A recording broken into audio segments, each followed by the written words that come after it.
વિદ્યાર્થી મિત્રો, આજે આપણે અર્થશાસ્ત્ર ધોરણ 11માં પ્રથમ ચેપ્ટર અર્થશાસ્ત્ર વિષય પ્રવેશ એટલે કે ઇકોનોમિક્સ એન્ડ ઇન્ટ્રોડક્શન કે અર્થશાસ્ત્રનો પરિચય આ આપણે પ્રથમ ચેપ્ટર સ્ટાર્ટ કરેલું, બરોબર. અને આપણે ગયા વિડીયોમાં જોયેલું કે અર્થશાસ્ત્ર શું છે, બરોબર. અર્થશાસ્ત્ર શબ્દ કયા શબ્દો ઉપરથી ઉતરી આવેલો છે. પછી કૌટિલ્ય અથવા તો ચાણક્યએ આપેલી અર્થશાસ્ત્રની વ્યાખ્યા જોયેલી કે ભારતમાં અર્થશાસ્ત્ર નામનું પુસ્તક કોણે લખેલું હતું? કૌટિલ્યએ, બરોબર. અને એણે જે અર્થશાસ્ત્રની વ્યાખ્યા આપી હતી આપણે એનો પણ અભ્યાસ કરેલો. એટલે કે અર્થશાસ્ત્રનું ભારતીય ચિંતન એ ટાઇટલનો આપણે અભ્યાસ કર્યો હતો, બરોબર. અને હવે આજે આપણે જોવાનું છે કે એક નવું ટાઇટલ કે પશ્ચિમમાં અર્થશાસ્ત્રનો ઉદ્ભવ અને વિકાસ. પશ્ચિમ એટલે શું? કે જે પશ્ચિમના દેશો છે તો એ દેશોમાં અર્થશાસ્ત્રનો ઉદ્ભવ કઈ રીતે થયો અને એનો વિકાસ કઈ રીતે થયો. એટલે કે ધીરે ધીરે સમગ્ર વિશ્વમાં અર્થશાસ્ત્ર શબ્દ પ્રચલિત બન્યો, બરોબર. એટલે કે પશ્ચિમના જે દેશો છે એમાં અર્થશાસ્ત્રનો ઉદ્ભવ કઈ રીતે થયો, તો હવે આપણે એનો અભ્યાસ કરીશું. તો ટાઇટલ સમજીએ તો અર્થશાસ્ત્રનો ઉદ્ભવ અને વિકાસ, પણ કયા દેશોમાં? પશ્ચિમના દેશોમાં. તો અહીંયા શું આપણે જોવાનું છે કે જુદા જુદા જે વિદેશના અન્ય દેશોના જે અર્થશાસ્ત્રીઓ છે, બરોબર, એને અર્થશાસ્ત્રને લગતી જુદી જુદી શું આપેલી છે? પોતાની વ્યાખ્યાઓ, બરોબર, પોતાના મંતવ્યો, પોતાના ચિંતન આપેલા છે. આર્થિક ચિંતન એટલે શું કે એક પ્રકારના વિચારો કે અર્થશાસ્ત્ર અંગે એ અર્થશાસ્ત્રી શું વિચારે છે, બરોબર, અથવા તો એનો અર્થશાસ્ત્ર અંગે શું મત છે, બરોબર. તો એનો હવે આપણે અભ્યાસ કરીશું. તો જોઈએ, શરૂઆત કરીએ કે તત્વચિંતક એરિસ્ટોટલે ઓઇકોનોમિકા નામનું પુસ્તક લખેલું અને આર્થિક ચિંતન એમાં રજૂ કર્યું હતું. એટલે કે તત્વચિંતક એટલે કે ફિલોસોફર હતા એરિસ્ટોટલ. એણે કયું પુસ્તક લખેલું છે? કે ઓઇકોનોમિકા, બરોબર. તો એમાં આર્થિક ચિંતન એને રજૂ કરેલું છે. આર્થિક ચિંતન એટલે શું થાય કે અર્થશાસ્ત્ર અંગેના આર્થિક કે નાણાંને લગતા પોતાના શું રજૂ કરેલા છે? વિચારો, બરોબર. પણ ઔદ્યોગિક ક્રાંતિ બાદ જેમ ઉદ્યોગ ક્ષેત્રે સૂક્ષ્મ શ્રમ વિભાજન થયું અને વિશિષ્ટીકરણ થયું, એટલે શું છે? આપણે સરસ મજાનું કાઉન્સમાં કીધું છે કે કોઈ એક કામ એક જ વ્યક્તિ દ્વારા થાય અને તેમાં જ તે કુશળતા મેળવે. એટલે બહુ વધારે વ્યક્તિ વચ્ચે કામની વહેંચણી કરવાની નથી. શ્રમ વિભાજન એટલે શું થાય કે કાર્યની વહેંચણી કરવી. પણ અહીંયા સૂક્ષ્મ શ્રમ વિભાજન કીધું, એટલે કે ઓછા લોકો વચ્ચે કાર્યની શું કરવાની? વહેંચણી. તો એ વ્યક્તિ એ જે તે કાર્ય કરતો હોય એમાં શું બને? એક્સપર્ટ બને. એટલે કે વસ્તુમાં વિશિષ્ટીકરણની સંભાવના કેવી થાય છે? વધી જાય છે. તેમ જ્ઞાનના ક્ષેત્રમાં અભ્યાસ અને સંશોધનમાં પણ વિશિષ્ટીકરણ થયું. ભૌતિક વિજ્ઞાનની જેમ સમાજ વિજ્ઞાનનો અને માનવ વર્તનનો અભ્યાસ કરતા શાસ્ત્રોમાં પણ વિશિષ્ટીકરણ થયું અને અભ્યાસની પદ્ધતિ માત્ર તર્ક અને કલ્પના આધારિત ન રહેતા. તર્ક અને કલ્પના એટલે શું? કે ફક્ત વિચારો જ કરવાના નહીં કે આવું થઈ શકે, બરોબર, પરંતુ પ્રયોગ અને ચકાસણી આધારિત વૈજ્ઞાનિક પદ્ધતિથી અભ્યાસ શરૂ થયા. એટલે અત્યાર સુધી માનવીના આર્થિક વર્તનનો રાજ્યશાસ્ત્ર, નીતિશાસ્ત્ર કે તત્વચિંતનના ભાગ સ્વરૂપે અભ્યાસ શરૂ હતો. તેનો સ્વતંત્ર વિષય તરીકે અભ્યાસ શરૂ કર્યો. એટલે કે આ માહિતી છે કંઈ બહુ ખાસ યાદ રાખવા જેવી નથી, પણ આ પેરેગ્રાફમાંથી આપણે ફક્ત શું યાદ રાખવાનું છે કે એરિસ્ટોટલે કયું પુસ્તક લખેલું છે? કે ઓઇકોનોમિકા, બરોબર. આગળ જોઈએ. ઔદ્યોગિક ક્રાંતિને કારણે મોટા યંત્રો, મોટા પાયે ઉત્પાદન, આર્થિક સત્તાનું કેન્દ્રીકરણ એટલે શું? તો પહેલા કેન્દ્રીકરણ સમજીએ. કેન્દ્રીકરણ એટલે શું? કે કોઈ એક વ્યક્તિના હાથમાં બધી જ સત્તાઓ હોય, બરોબર. જેમ કે કોઈ શાળા હોય અથવા તો કંપની હોય, તો બધી જ સત્તા કોની પાસે હોય? શાળાના ટ્રસ્ટી પાસે અથવા તો પ્રિન્સિપાલ પાસે. અને કોઈ કંપની હોય તો કંપનીનો માલિક હોય તો એની પાસે બધી જ સત્તા હોય છે. એટલે બધું જ એ નક્કી કરે એ પ્રમાણે કાર્ય કરવું પડે છે. તો એને સત્તાનું કેન્દ્રીકરણ કહેવાય. જંગી મૂડીરોકાણને કારણે એટલે કે મોટા પાયે મૂડીરોકાણને પરિણામે એક નવી જ આર્થિક સામાજિક વ્યવસ્થા ઊભી થઈ. આ સંદર્ભે કોઈ પણ દેશની આર્થિક સંપત્તિમાં વધારો થવાના કારણો શું હોઈ શકે? આ પ્રશ્ન પર ઊંડા ચિંતન બાદ યાદ રાખજો, હવે યાદ રાખવાનું આવે છે મિત્રો, કે 1776માં એડમ સ્મિથ નામનો જે અર્થશાસ્ત્રી છે, એણે અર્થશાસ્ત્રનું સ્વતંત્ર ચિંતન રજૂ કરતું પુસ્તક રજૂ કર્યું, બરોબર. કે એડમ સ્મિથ, એને આપણે જોઈએ તો અર્થશાસ્ત્રના પિતા પણ કહેવામાં આવે છે. કોને? એડમ સ્મિથને. કે 1776માં શું એને કર્યું? કે અર્થશાસ્ત્રનું સ્વતંત્ર ચિંતન એટલે કે અન્ય અર્થશાસ્ત્રીઓ કરતા કંઈક અલગ જ વિચારો દ્વારા સ્વતંત્ર પોતાના વિચારો શું કર્યા છે? રજૂ કર્યા છે. પરંતુ કયા પુસ્તકમાં એને રજૂ કર્યા છે? તો જોઈએ, an inquiry into the nature and causes of the wealth of nations. તો એને સ્મિથના પુસ્તકનું નામ છે, બરોબર. એટલે કે પ્રકૃતિ એટલે કે નેચર છે એના કારણો, રાષ્ટ્રની સંપત્તિ, એ શું છે એનું પુસ્તકનું નામ. પરંતુ એનું શોર્ટમાં આપણે આખું જ ઇંગ્લિશમાં નામ યાદ રાખવાનું નથી. પરંતુ લાસ્ટ 3 શબ્દો શું કીધા છે? કે વેલ્થ ઓફ નેશન્સ, રાષ્ટ્રની સંપત્તિ નામનું એણે પુસ્તક લખ્યું, બરાબર. કોણે? એડમ સ્મિથે. અને એમાં એણે અર્થશાસ્ત્રની વ્યાખ્યા રજૂ કરેલી છે, જોઈએ. કે અર્થશાસ્ત્ર એ સંપત્તિનું શાસ્ત્ર છે. તેઓ માને છે કે ઉત્પાદક શ્રમ દ્વારા ઉત્પન્ન થયેલી ભૌતિક સંપત્તિના ઉત્પાદન, વપરાશ અને વિનિમયનો અભ્યાસ કરતું શાસ્ત્ર. તો આપણે શોર્ટમાં કોઈ પૂછે કે એડમ સ્મિથે આપેલી અર્થશાસ્ત્રની વ્યાખ્યા શું છે, તો લખવાનું કે સંપત્તિલક્ષી શાસ્ત્ર એટલે અર્થશાસ્ત્ર. એવું કોણે કીધું છે? એડમ સ્મિથે. કે એમાં સંપત્તિને શું આપે છે? મહત્વ. એટલે કે ઉત્પાદક શ્રમ એટલે કે વસ્તુનું ઉત્પાદક કરતો જે શ્રમ છે, શ્રમિક છે, એના દ્વારા ઉત્પન્ન થયેલ ભૌતિક સંપત્તિના, ભૌતિક એટલે શું? કે જોઈ શકાય એવી સંપત્તિનું શું કરવાનું છે? પ્રથમ તો ઉત્પાદન કરો, પછી વપરાશ એટલે એનો ઉપયોગ કરો, અને ત્રીજું શું છે? વિનિમય કરો. તો આ બધી બાબતોનો અભ્યાસ કરતું કોઈ શાસ્ત્ર હોય તો એને શું કહેવાય છે? વિનિમય એટલે શું થાય? કે આપ લે, બરોબર. વિનિમયનો અભ્યાસ કરતું શાસ્ત્ર, તો એને શું કહેવાય છે? અર્થશાસ્ત્ર. પણ કોણ કહે છે? Adam Smith. દરેક અર્થશાસ્ત્રીઓ એવું કહેતા નથી, બરોબર. પણ આ એડમ સ્મિથના વિચારો છે. અન્ય અર્થશાસ્ત્રીના વિચારો કંઈક અલગ પણ હોઈ શકે છે. કે એડમ સ્મિથે અર્થશાસ્ત્રને સામાજિક વિજ્ઞાનનો દરજ્જો આપ્યો છે. શા માટે?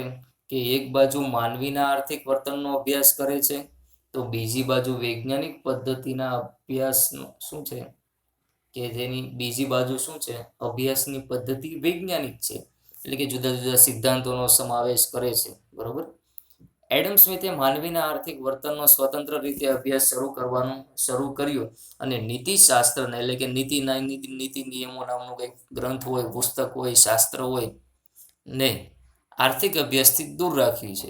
એડમ સ્મિથે પોતાના પુસ્તક વેલ્થ ઓફ નેશન્સમાં આમ તો માનવ કલ્યાણની જ વાત કરેલી છે. ગમે તે થાય પણ માનવીનું કલ્યાણ થવું જ જોઈએ.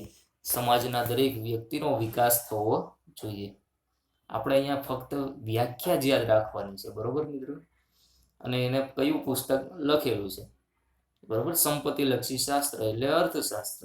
અને વેલ્થ ઓફ નેશન્સ નામનું એને પુસ્તક લખેલું 1776માં. કોણે? એડમ સ્મિથે. હવે જોઈએ કે એડમ સ્મિથે વ્યાખ્યા આપી. હવે ત્યારબાદ બીજા કોઈ અર્થશાસ્ત્રી છે, શું છે? Alfred Marshall. અહીંયા શોર્ટમાં આપણે કીધું છે કે માર્શલ, બરોબર. એનું પૂરું નામ શું છે? Alfred Marshall. કે 1890માં આલ્ફ્રેડ માર્શલે પોતાના પુસ્તક પ્રિન્સિપલ્સ ઓફ ઇકોનોમિક્સ, તો એમાં આપણે મિત્રો ગુજરાતી જોઈએ તો શું થાય? પ્રિન્સિપલ ઓફ ઇકોનોમિક્સ, તો અર્થશાસ્ત્રના સિદ્ધાંતો, એવું એણે પુસ્તક લખ્યું. અને ઇંગ્લિશમાં શું કહેવાય? Principles of economics. માં એણે અર્થશાસ્ત્રની વ્યાખ્યા આપી છે એના વિચારો પ્રમાણે, કે અર્થશાસ્ત્ર માણસની રોજિંદી જિંદગીના આર્થિક વ્યવહારોનો અભ્યાસ કરે છે. શું છે? કે માનવી પોતાના જીવનમાં દરરોજ જે આર્થિક વ્યવહારો કરે છે, સામાજિક નહીં, ફક્ત શું કે રૂપિયાની લેતી દેતી કરે છે, રૂપિયાને લગતા વ્યવહારો કરે છે, બરોબર, એ બધા જ વ્યવહારોનો અભ્યાસ કરે છે, જેમાં તે ભૌતિક ચીજવસ્તુઓના વપરાશથી સુખાકારી મેળવે છે. કોણ? માનવી. કે ભૌતિક વસ્તુ ખરીદે છે, કે સવારથી લઈ અને સાંજ સુધી આપણે જેટલી વસ્તુઓની ખરીદી કરીએ, વસ્તુઓની આપલે કરીએ, એ બધી જ બાબતોનો અભ્યાસ કોણ કરે છે? આલ્ફ્રેડ માર્શલ, બરોબર. 1890માં એણે જે પુસ્તક આપ્યું, બરોબર, પ્રિન્સિપલ્સ ઓફ ઇકોનોમિક્સ, એમાં આવી એણે વ્યાખ્યા આપેલી છે. આમ માર્શલના મતે અર્થશાસ્ત્ર માનવીની રોજિંદી આર્થિક પ્રવૃત્તિનો અભ્યાસ કરે છે અને માણસ ભૌતિક ચીજ વસ્તુઓના વપરાશથી સુખાકારી મેળવવાનો શું કરે છે? પ્રયાસ, તેનું વિશ્લેષણ કરે છે. વિશ્લેષણ એટલે શું? એનાલિસિસ. કે જુદા જુદી માહિતી ભેગી કરે, પછી એમાંથી નવા નીતિ નિયમો તારણો તૈયાર કરે કે આ વસ્તુ આટલી છે, ખરેખર આટલી હોવી જોઈએ, શા માટે આટલી વસ્તુ બની, બરોબર, કે એક પ્રકારનું એનાલિસિસ કરે. જો માર્શલ માત્ર ભૌતિક અને માપી શકાય તેવી જ વસ્તુઓના વપરાશની જ વાત કરે છે, તેથી માર્શલની વ્યાખ્યા ટીકાનો ભોગ બની. એટલે કે આ વ્યાખ્યા યોગ્ય કહી શકાય નહીં. શા માટે?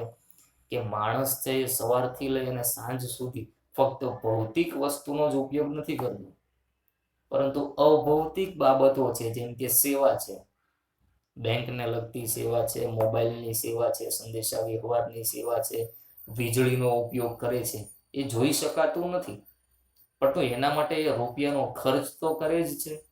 તો એ બાબતોને અહીંયા માર્શલ ધ્યાનમાં લેતા નથી, એટલે એની વ્યાખ્યા ટીકાનો ભોગ બની, એટલે કે વ્યાખ્યા યોગ્ય નથી.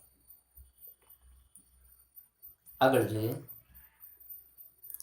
માર્શલે અર્થશાસ્ત્રના અભ્યાસમાં માનવીને કેન્દ્ર સ્થળે મૂક્યો તે બાબત અગત્યની છે. ભલે વ્યાખ્યા ટીકાપાત્ર બની, પણ માનવીને એને મહત્વ આપેલું છે. પછી રોબિન્સ નામનો અર્થશાસ્ત્રી આવ્યો અને એણે વ્યાખ્યા આપી, એના વિચારો રજૂ કર્યા કે કોઈ પણ શાસ્ત્ર અંતે તો માનવ જીવનના કોઈ મૂળભૂત પ્રશ્ન કે સમસ્યાનો ઉકેલ શોધવાનો પ્રયત્ન કરતું હોય છે. માનવ જીવનમાં આર્થિક બાજુએ અગત્યની બાબત છે કે વૈકલ્પિક ઉપયોગવાળા મર્યાદિત સાધનોની અમર્યાદિત જરૂરિયાતો સાથે મેળ કઈ રીતે બેસાડવો. કે એને પોતાની વ્યાખ્યા છે એમાં આવા વિચારો રજૂ કર્યા છે, બરોબર. આ વ્યાખ્યા આપણે હમણાં નીચે જોવાની છે કે રોબિન્સ શું માને છે કે કોઈ પણ અર્થશાસ્ત્ર છે અથવા તો કોઈ પણ શાસ્ત્ર એટલે શું કે પદ્ધતિસરનું જ્ઞાન હોય, જેમાં એને શું કહેવાય? શાસ્ત્ર, બરોબર. અંતે તો માનવ જીવનના કોઈ પણ મૂળભૂત પ્રશ્ન, મૂળભૂત એટલે પાયાના જે પ્રશ્નો છે અથવા તો સમસ્યાઓ છે, એનો ઉકેલ શોધવાનો પ્રયત્ન કરતું હોય છે, બરોબર. કોઈ પણ ગ્રંથ અથવા તો કોઈ પણ પુસ્તક. માનવ જીવનમાં આર્થિક બાજુએ અગત્યનો પ્રશ્ન એ છે કે વૈકલ્પિક ઉપયોગવાળા સાધનો. વૈકલ્પિક ઉપયોગ એટલે શું કે કોઈ એક સાધન છે, કોઈ એક વસ્તુ છે, તો એના અનેક ઉપયોગો હોઈ શકે. આપણે ઉદાહરણ લઈએ, સમજીએ એટલે તમને ખ્યાલ આવશે. શબ્દ શું સમજવાનો છે કે વૈકલ્પિક ઉપયોગવાળા. તો આપણી પાસે માનો કે એક જમીનનો ટુકડો છે, 5 વીઘાનું ખેતર છે, તો આ ખેતર છે, જમીનનો ટુકડો છે, એનો આપણે ઉપયોગ કઈ રીતે કરી શકીએ? પ્રથમ તો એની ઉપર ખેતી કરી શકાય, અનાજનું ઉત્પાદન કરી શકાય, બરોબર. બીજો ઉપયોગ શું કરી શકાય? એ 5 વીઘાનો જે જમીનનો ટુકડો છે, એની ઉપર આપણે કોઈ ઉદ્યોગો સ્થાપી શકીએ? હા કે ના? સ્થાપી શકાય. બરોબર. તો એનો શું ગણાય? વૈકલ્પિક ઉપયોગ. કે જમીનનો ટુકડો એક છે, એના ઉપયોગો કેટલા છે? અનેક છે. કાં તો ખેતી કરી શકાય, કાં તો ઉદ્યોગની સ્થાપના કરી શકાય. બરોબર. અથવા તો કોઈ સરસ મજાનું એની ઉપર મંદિર બાંધી શકાય.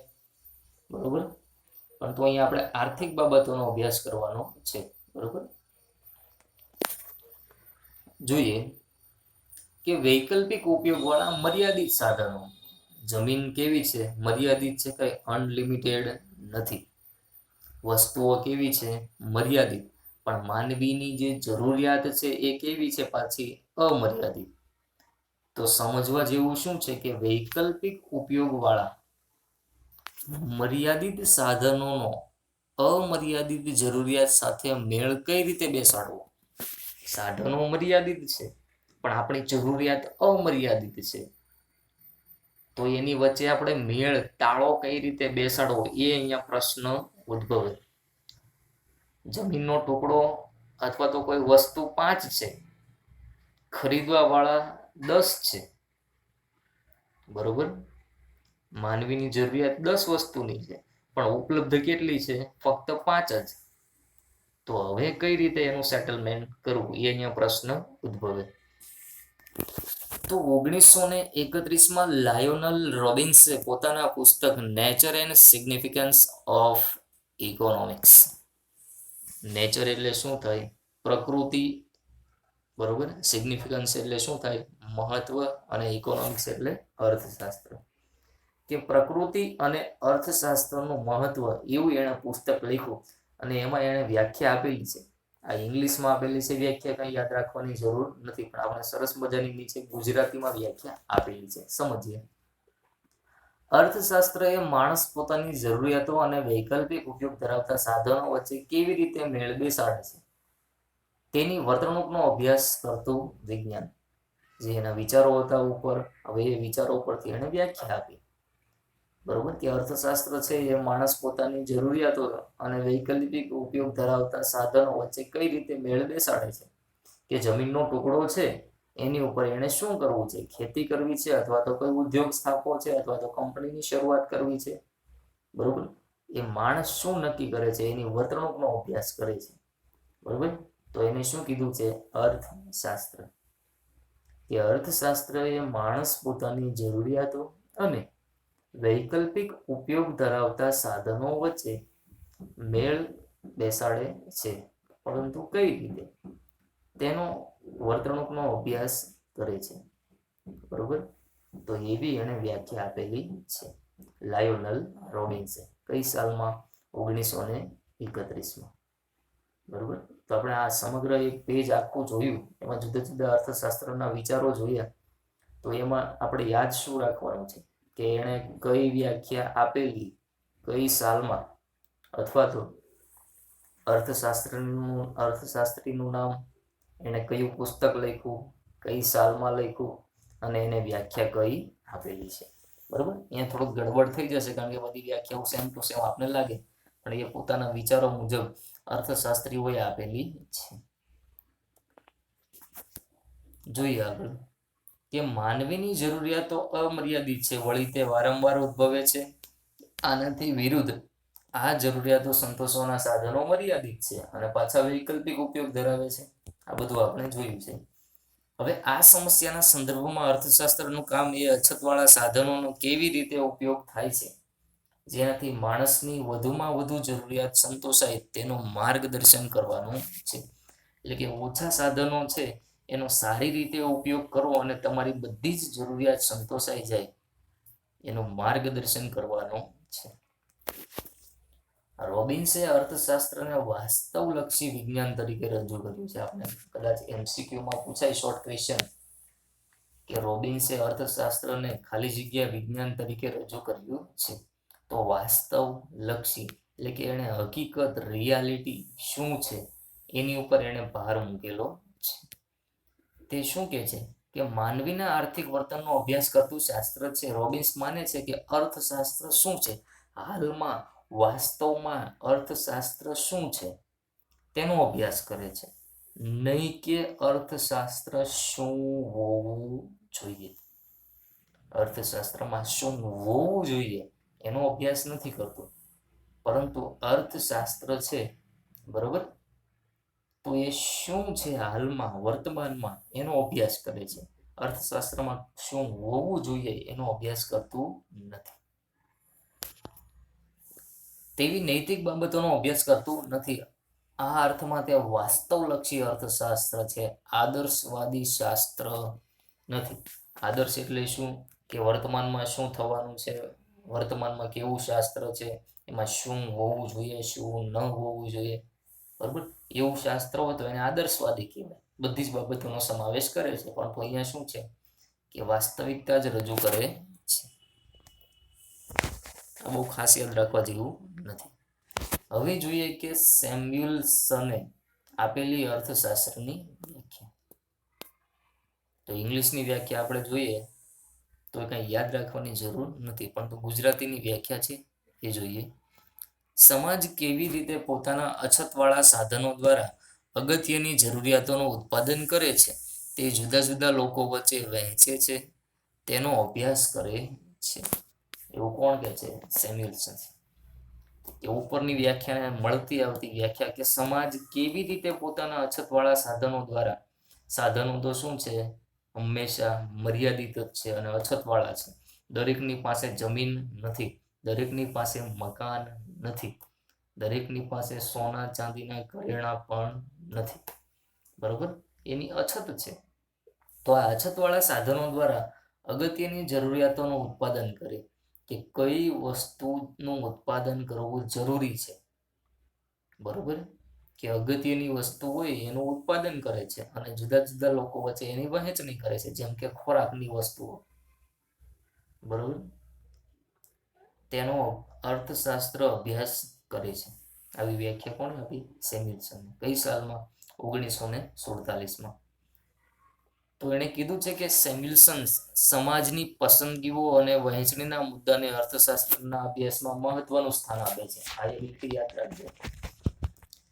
સમાજની પસંદગી એટલે કે સમાજ શું પસંદ કરે છે અને એની વહેંચણી કઈ રીતે કરે છે, આ બાબતને એ શું કરે છે, વધારે ફોકસ આપે છે, એટલે કે મહત્વનું સ્થાન આપે છે. તો આ ઉપરની આપણે અર્થશાસ્ત્રની બધી જ વ્યાખ્યાઓ જોઈ, એના પરથી મહત્વના મુદ્દાઓ બને છે કે અર્થશાસ્ત્ર એ માનવીના આર્થિક વર્તનનો અભ્યાસ કરતું શાસ્ત્ર છે, બરોબર, કે માનવીનો અને એ શું પ્રવૃત્તિ કરે છે એનો અભ્યાસ કરે છે. વાસ્તવદર્શી છે એટલે કે વાસ્તવિક છે, વાસ્તવિક છે. તેની અભ્યાસ પ્રવૃત્તિ વૈજ્ઞાનિક છે, જુદા જુદા સિદ્ધાંતો નીતિ નિયમો પ્રમાણે કાર્ય કરે છે, બરોબર. તેથી તે સામાજિક વિજ્ઞાન છે. સામાજિક એટલે શું? સમાજને લગતું, અને વિજ્ઞાન એટલે કે આપણે કહીએ કે સાયન્સ, સિદ્ધાંતોને આધારે તૈયાર થયેલું. તો અર્થશાસ્ત્ર શું છે? સામાજિક પ્લસ શું છે? વિજ્ઞાન. એટલે આપણે કહીએ કે સામાજિક વિજ્ઞાન છે, બરોબર. તો આ હતું આપણે જોયું કે અર્થશાસ્ત્રનો પશ્ચિમના જે દેશોમાં છે એમાં ઉદ્ભવ, એટલે કે પશ્ચિમમાં અર્થશાસ્ત્રનો ઉદ્ભવ કઈ રીતે થયો અને એનો વિકાસ. એટલે આપણે જોયું કે જુદા જુદા અર્થશાસ્ત્રીઓ પોતાના મંતવ્યો, પોતાના વિચારો, પોતાની સમજ શક્તિ પ્રમાણે, બરોબર, અર્થશાસ્ત્રને લગતું પોતાનું ચિંતન એટલે કે પોતાના જુદા જુદા વિચારો રજૂ કર્યા, બરોબર. તો એનો આજે આપણે અભ્યાસ કર્યો, બરોબર. હવે બાકીનું જે છે એ આપણે પછીના વિડીયોમાં એનો અભ્યાસ કરીશું. Thank you.